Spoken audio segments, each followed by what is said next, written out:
In today's episode of Everything is Fine. Don't panic. It's fine. Lucid just reported their Q4 earnings results, missing expectations. Of course, hey, look, who cares what expectations are? Let's just judge Lucid based on their own projections as opposed to what Wall Street were expecting. That's fair, right? Revenue, 157 million versus 182 million, down 39% year over year. This is not quarter over quarter. There is some seasonality. This is year over year, down 39% year over year. One more time. Lucid revenue down 39% year over year. Meanwhile, net Q4 loss, $636 million, up 35% year over year. Now, just to put this in context, $157 million of revenue in a quarter for an automotive company is nothing. Worse still, Lucid says they expect to produce only 9,000 vehicles in 2024. Well, hang on a minute, 9,000. Isn't that exactly what they promised that they'd produce in their one end of the bell curve, luring investor presentation from a few years earlier? On screen now. You guys and girls may recall I ran through this presentation. See these red circles? I was circling and highlighting as I went through it. It was a massive, massive presentation, which at the time I called out as absurd. We won't go there. If you guys want to watch that, just search Lucid solving the money problem. Shouldn't be too hard to find. I've only made a few dozen videos pointing out this dumpster fire of a company and their absurd projections. But check this out. Lucid's own production volume and revenue forecast. I believe this was July 2021. Might be wrong. Go fact check me.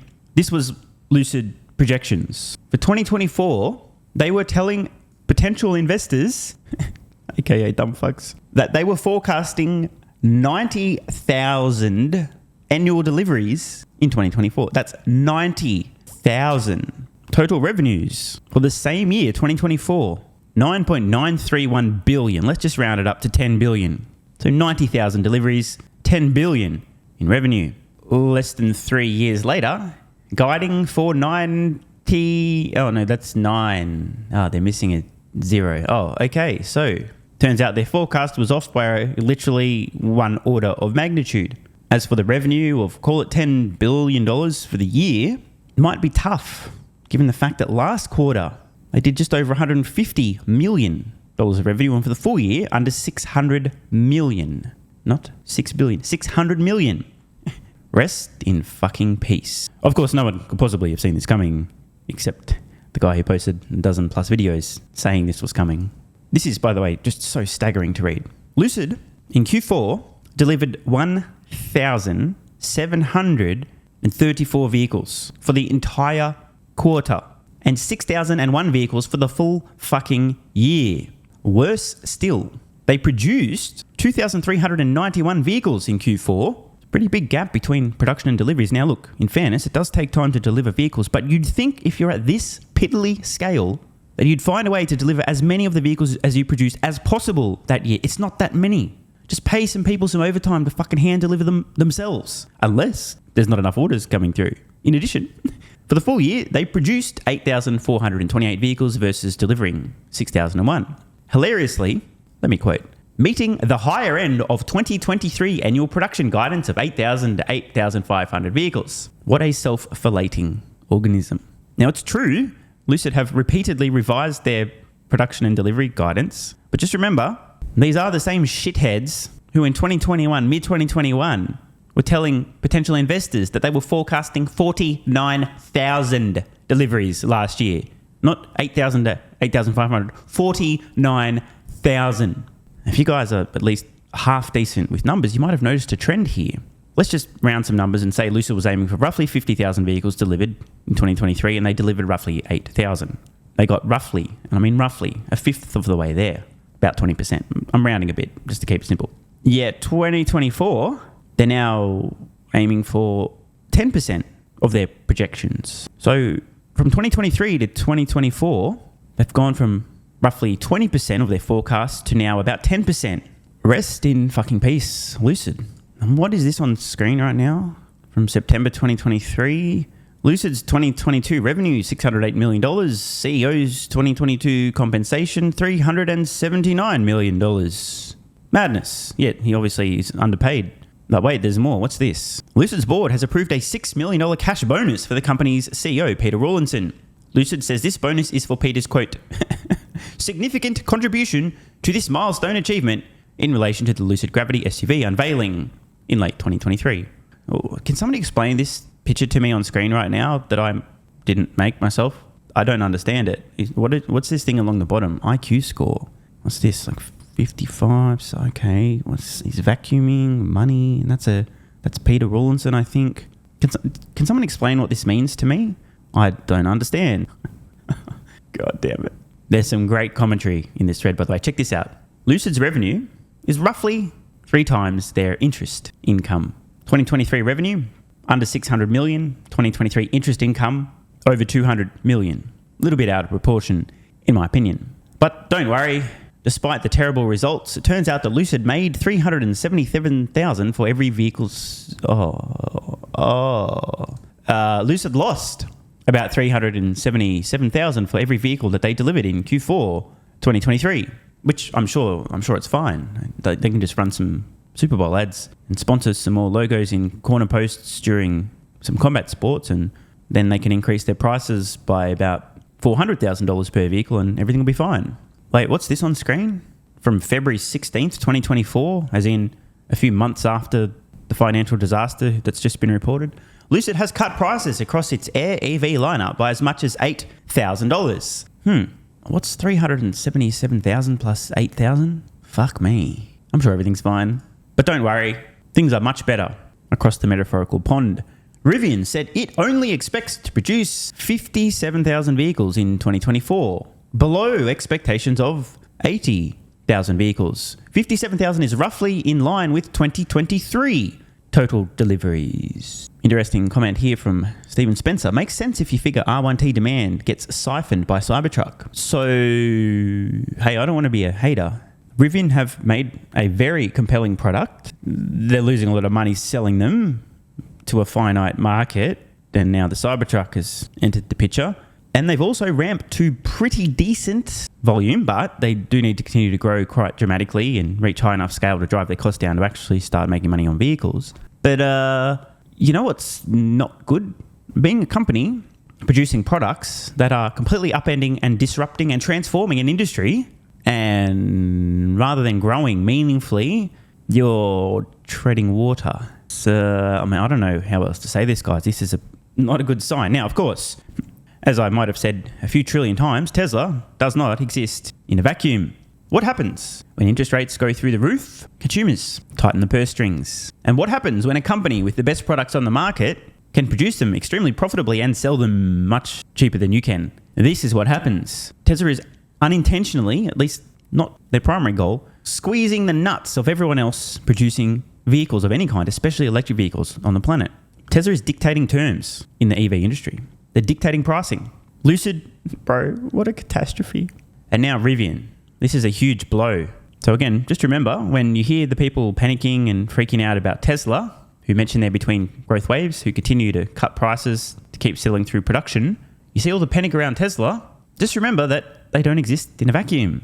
If Tesla's feeling the pinch temporarily, what the fuck do you think is happening to everyone else? This is what's happening to everyone else. But don't worry, I'm sure everything's going to be fine. And actually, hanging out with a friend the other day, I said, I still think the probability of Rivian making it, give or take, it's a coin toss at this point, which is stunning that they've made it that far. But bro, they're still not even at base camp yet to start climbing Mount Everest. Meanwhile, Tesla, they got the skis on. They're on the other side. And Rivian has announced that they are laying off 10% of their salaried workers. Ouch. I mean, it happens, but ouch. Now let's read how Rivian justifies/explains their flat production for 2024. We expect 2024 production to be flat year over year with total units of 57,000. The changes we plan to make in our R1 manufacturing line during the mid-year shutdown are designed to deliver greater plant efficiency, with production rates expected to improve by approximately 30%. One of the downsides of being at a fairly small scale is, unlike Tesla, who can shut down a couple of lines here in one factory and make adjustments and then shut down some lines somewhere else and it barely moves the needle. At Rivian's current scale, just for context, again, Tesla last year, roughly 2 million units annualized rate at the end of the year, and Rivian, not even 3% of that run rate, e.g. Tesla more than 30 times the scale of Rivian. Not 30%, 30 times A shutdown like this can have a meaningful impact on production and mean the company burns incredible amounts of money. Now, this is necessary, right? They do need to make upgrades and improvements, and surely Rivian's engineers have been figuring out ways to cut costs, improve efficiency. This is what you do. This is what Tesla does constantly. But this is a really big blow, not the good kind. Wait, what? Because in order for Rivian to be slightly more competitive in terms of costs and efficiency and output, they've got shutdowns that are going to cost them incredible money. And guess what's going to happen while Rivian's busy shutting down? Tesla will continually be implementing more improvements, more changes, greater efficiencies in their vehicles, driving their costs down and passing those cost savings on as necessary to keep clearing through production. I wish Rivian all the best, but I tell you what, they are currently hanging on by a fingernail. Again, in my opinion, at best, a coin toss. Great little thread here from AJ. A deep dive into Rivian's Q4 earnings. We'll just look at some of the highlights here. Number one, revenue is down. That's right, quarterly revenue down. For a company producing a vehicle that's electric, it's disrupting the internal combustion engine. And by the way, I mean, they've got the pickup market almost entirely to themselves, other than the Ford F-150 Lightning. Plus, there's a certain demographic that Rivian's targeting who seem quite supportive of the product. Still, I mean, that's not great. Of course, things can be pretty bumpy, but just remember, Q4, generally speaking, in the automotive industry is cyclically the strongest quarter. You'll often see a Q4 to Q1 revenue decline. For some reason, less consumers buying early in Q1. But hey, either way, not a great sign. Obviously, you don't want to judge the company on a single quarter, but yikes. Just remember, they've also announced that they expect deliveries to be flat for the full year. So unless they can somehow increase the price they're selling their vehicles for, what do you think is going to happen to revenue for the rest of 2024? Their gross loss increased by 27%. R&D stagnating. I mean, it's not necessarily bad. Sometimes you can't spend the money. SG&A increased, which is a little troubling considering revenue declined. For those who don't know, SG&A, selling, general and administrative expenses, which generally speaking, you kind of hope scale roughly in line with revenue. And if your business is really compelling, actually trends down over time as revenue grows. The last thing you really want to see though is SG&A increasing with revenue decreasing. And as a result, total operating expense up 1%. Operating loss increased 10%. Skipping ahead a little bit, operating cash losses worsened again, a massive 26% increase quarter over quarter. Yikes. Massive increase in capex quarter over quarter, up 57%. Not necessarily a bad thing. And free cash flow negative $1.405 billion. Ouch. There is some good news, however. Average vehicle selling price actually increased, meaningfully up 10% to $94,100. Rivian's cost per vehicle increased by 18%, which is likely driven by a higher vehicle mix, e.g. fewer delivery vans. By the way, how lucky is it for Rivian that they can suck from the teat of Amazon with a huge order for vans? Cash position increasing to $9.4 billion, driven by $1.6 billion in debt issuance. Now, this certainly buys Rivian a small amount of runway.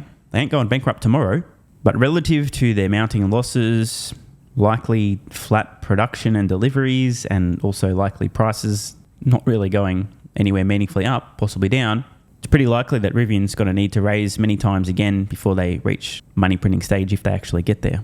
Something to keep an eye on. So quarterly vehicle deliveries, still long-term trending in the right direction, but we can see things start to come back a little bit to reality. Not exactly what you want to see. And as we know, given Rivian's guidance, we're basically going to see a flat line for the rest of the next 12 months here. So add 4 more of these bars dead flat. If you're lucky, it's going to be a slightly bumpy ride for Rivian.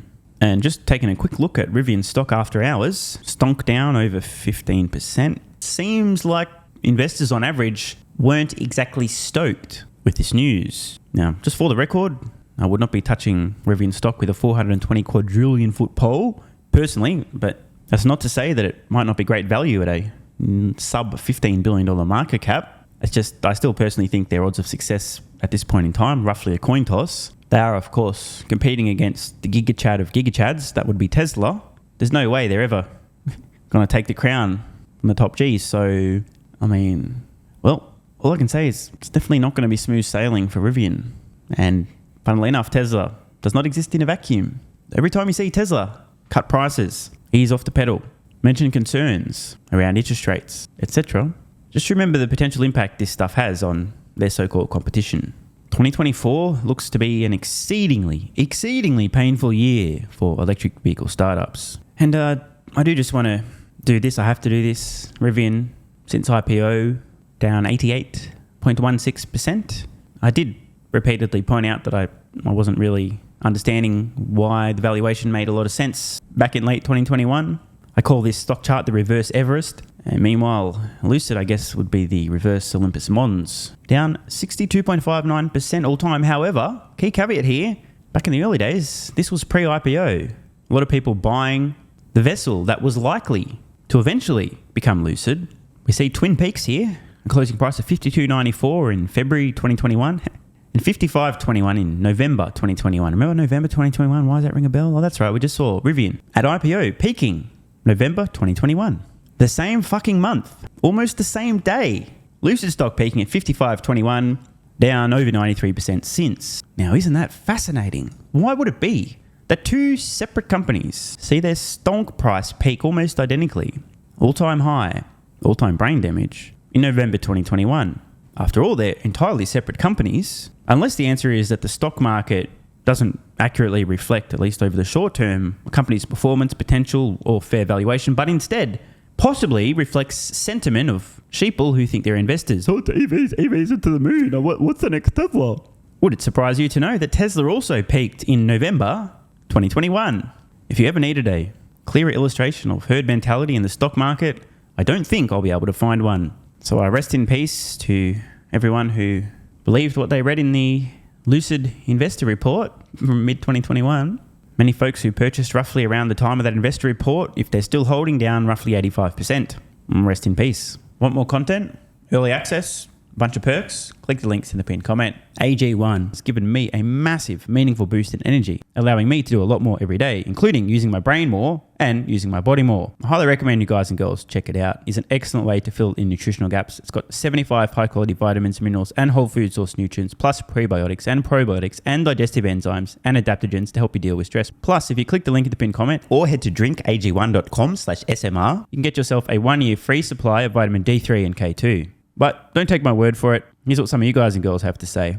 AG1 has changed my life. I was, as you described, treating myself like a circus, ate like trash, rarely exercised, used alcohol as a stress crutch, cannabis also. AG1 is what gave me the kick in the ass, got me back to the gym, motivated me to do more for myself, family, my business, etc. Keep doing what you do. Now, I know there's some skeptics, the same kind of people who think Elon Musk is a fraud, reading this going, what do you thought? There's no way that's possible, bro. It must be a placebo effect. Believe it or not, this is a recurring theme. If you give your body everything it needs to feel and perform its best, including having a lot more energy, you'll need ways to use that energy. For me personally, that includes more exercise, moving my body more social activity, and more cognitively demanding tasks, including producing a fuck ton of exclusive content over on Twitter and on Patreon, plus my daily YouTube uploads. The proof's in the pudding. On to another testimonial from a viewer of this channel. SMR, you asked me to provide feedback on AG1. Here it is. It has helped with mental acuity, stamina, and intestinal waste management.